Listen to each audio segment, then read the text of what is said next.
జిల్లా బిర్పూరు మండల కేంద్రంలో బీఆర్ఎస్ కార్యకర్తలు సొంత గూటికి చేరుకునేందుకు బాన్స్వాడ కాంగ్రెస్ పార్టీ ఇన్ఛార్జ్ ఏనుగు రవీందర్ రెడ్డి, జహీరాబాద్ ఎంపీ అభ్యర్థి సురేష్ షెట్కార్ సమక్షంలో పార్టీలో చేరేందుకు రంగం సిద్ధం చేసుకున్నారు.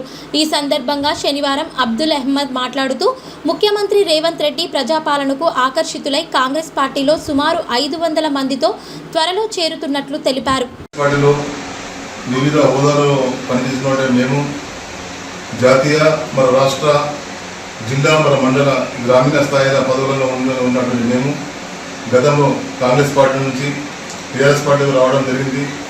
అయితే ఆనాటి ప్రజల ఆకాంక్ష మేరకు తెలంగాణ రాష్ట్రాన్ని కాంగ్రెస్ పార్టీ ఇచ్చిన మాట తప్పకుండా ఇచ్చింది కాబట్టి ఆ రోజు ప్రజలు తెలంగాణ ఏదైతే టీఆర్ఎస్ ప్రభుత్వం ఉందో ఆ ప్రభుత్వం వెంట కలిసి నడుద్దామని చెప్పి ఇచ్చిన పిలుపులో భాగంగానే మేము ఆ ప్రజల ఆకాంక్షల మేరకే ఆ పార్టీలో చేరడం జరిగింది.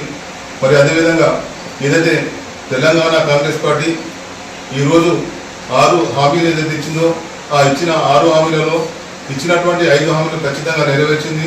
మరి అదేవిధంగా ఆ ఒక హామీ కూడా త్వరలో నెరవేరుస్తుందని ఆశిస్తూ మరి జాతీయ అధ్యక్షులు మల్లికార్జున ఖర్గే గారు, మరి అదేవిధంగా పూర్వ అధ్యక్షులు రాహుల్ గాంధీ గారు, మరి అదేవిధంగా సోనియా గాంధీ గారు, మరి తెలంగాణ రాష్ట్ర ముఖ్యమంత్రి రేవంత్ రెడ్డి గారు ఈ ప్రస్తుత పిసిసి అధ్యక్షులు తెలంగాణ రాష్ట్ర అధ్యక్షులు కాబట్టి ఆయన కూడా ఘర్వాపసి కార్యక్రమంలో ఎవరైతే పార్టీ నుంచి వెళ్ళిపోయారో మళ్ళీ తిరిగి రమ్మని చెప్పి వారు ఇచ్చిన పిలుపులో భాగంగానే ఈరోజు మేము టీఆర్ఎస్ నుంచి కాంగ్రెస్ పార్టీకి వెళ్ళడం జరుగుతుంది.